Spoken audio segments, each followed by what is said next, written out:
அனைத்து வேட்பாளர்களுக்கும் நாங்கள் பகிரங்கமாக சொல்லுகிறது, தமிழ் மக்கள் சார்பான தமிழ் மக்களுடைய பிரதான அரசியல் கட்சியான இலங்கை தமிழரசு கட்சியுடைய நிலைப்பாடானது இணைந்த வடகிழக்கிலே சமஷ்டி அடிப்படையிலான அதிகார பகிர்வுடைய ஒரு ஆட்சி முறை ஏற்படுத்தப்படுவது. சுருக்கமாக சொன்னால் இது எங்களுடைய அரசியல் நிலைப்பாடு. இதைத்தான் நாங்கள் எங்களிடத்திலே பேச வருகிற அனைத்து ஜனாதிபதி வேட்பாளர்களுக்கும் நாங்கள் சொல்லுகிறோம்.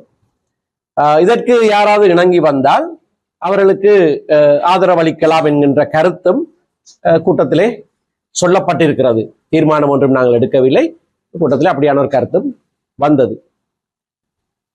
தமிழ் பொது வேட்பாளராக ஒருவரை நிறுத்துவதென்று சில அரசியல் கட்சிகளும் சிவில் அமைப்புகள் என்று சொல்லப்படுகிற சிலரும் அறிவித்திருக்கிற நிலையிலே அதுவும் இன்றைய கூட்டத்திலே அலசி ஆராயப்பட்டது.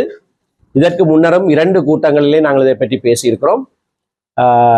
கடந்த கூட்டத்திலே திரு அரியநேத்திரனும் சமூகமாயிருந்தார். நாங்கள் கடந்த 2 கூட்டங்களிலேயும் இது சம்பந்தமாக இப்பொழுது தீர்மானம் எடுக்கவில்லை என்று சொல்லியிருந்தோம். இது சம்பந்தமாக நாங்கள் எங்களுடைய மக்களோடும் எங்களுடைய கட்சி உறுப்பினர்களோடும் தொடர்ந்து கலந்துரையாடுவது அவசியம் என்பதை இன்றைக்கு வலியுறுத்தப்பட்டிருக்கிறது. நாங்கள் இதற்கு ஆதரவா அல்லது எதிர்ப்பா என்கின்ற ஒரு தீர்மானம் எடுக்கவில்லை. ஆனால் இலங்கை தமிழரசு கட்சியினுடைய மத்திய செயற்குழு உறுப்பினராகிய திரு அரியநேத்திரன் அவர்கள் கட்சியை கலந்தாலோசிக்காமல் தன்னை தமிழ் பொது வேட்பாளராக இந்த இதர கட்சிகளோடும் பொது அமைப்புகளோடும் சேர்ந்து அறிவித்தவை சம்பந்தமாக அவரிடத்திலே விளக்கம் கோருவது என்று தீர்மானிக்கப்பட்டிருக்கிறது. அவருடைய விளக்கத்தை கட்சிக்கு சொல்லுவதற்கு அவருக்கு 1 வார கால அவகாசமும் கொடுக்கப்படுகிறது. அதுவரைக்கும் கட்சி நிகழ்வுகள் அவற்றிற்கும் அவருக்கு அழைப்பு விடுப்பதில்லை என்ற தீர்மானமும் எடுக்கப்பட்டிருக்கிறது. அவர்களுக்கு நாங்கள் தெளிவாக சொல்லியிருக்கிற செய்தி, உங்களுடைய தேர்தல் அறிக்கையிலே என்ன சொல்லுகிறீர்கள் என்று பார்க்க போகிறோம் என்று. அதுக்கு காரணம் இதுதான். எங்களோடு அவர்கள் உடன்பாட்டுக்கு வருகிறது ஒரு பக்கம் இருக்க, முழு நாட்டுக்கும் அவர்கள் எதை சொல்ல துணிகிறார்கள் என்பது நாங்கள் பார்க்க வேண்டிய ஒரு விடயம். ஆகவே அவர்களுடைய தேர்தல் அறிக்கையிலே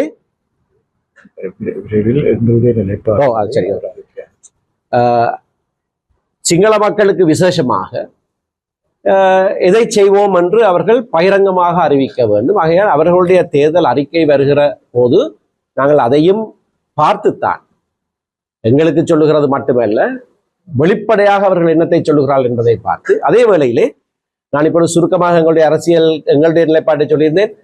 நாங்களும் தலைவர் எனக்கு ஞாபகப்படுத்தினால் நாங்களும் எழுத்திலே எங்களுடைய நிலைப்பாட்டை தெளிவாக ஒரு அறிக்கையாக வெளியிடுவோம். எங்களுடைய மக்களுக்கு வழிகாட்டலாக எங்களுடைய மக்களுடைய அரசியல் தலைமைத்துவம் வகிக்கிற கட்சி என்று கூட நாங்கள் எங்களை சொல்லலாம். மற்றவர்கள் அதுக்கு மாற்று கருத்து சொல்லுவார்கள் நான் நினைக்கவில்லை.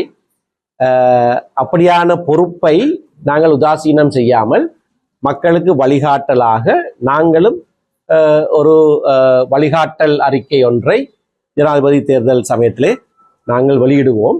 ஆனால் தற்போதைக்கு எங்களுடைய அரசியல் நிலைப்பாடு இதுதான் என்பதை அனைத்து வேட்பாளர்களுக்கும் எல்லோருக்கும் நாங்கள் தெரியப்படுத்துகிறோம்.